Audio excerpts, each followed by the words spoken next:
The bad thing happened on the second day of their vacation. Although they would end up calling it many things in the coming years, the crisis, the blackout, the incident, the event would always be defined by one important feature. In a flash, it changed everyone's lives forever. The trip itself began with anticipation and expectation, like every other vacation they'd ever taken as a family. The Boeing 757 touched down at Shannon Airport outside of Limerick in early September. Sarah could feel her 10-year-old son's excitement in the seat next to hers. "And you're positive I'll be able to recharge my iPhone?" he asked as he stared out the airplane window.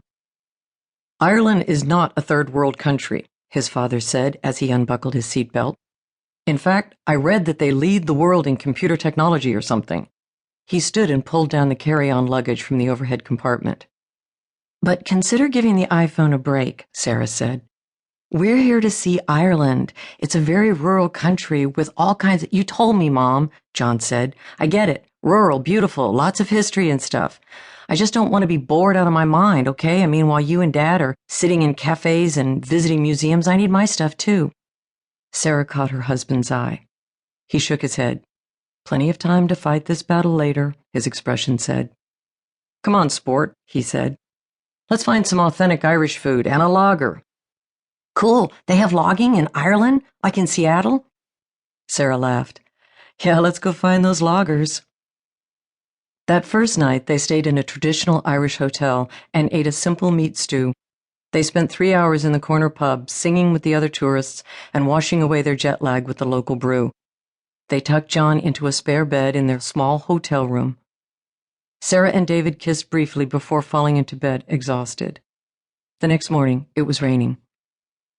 "It's freezing outside," John said as he entered the hotel dining room. "And it's only September." "Come get warm by the fire and get something to eat," Sarah said. "Dad's out renting the car for our drive to the village where we'll be staying." John sat down and examined his breakfast plate. "They cooked the tomatoes." "Well, they do over here. And I wanted bacon, but they gave me ham." "This is what their bacon looks like." "It's ham." "Well, so is bacon, really."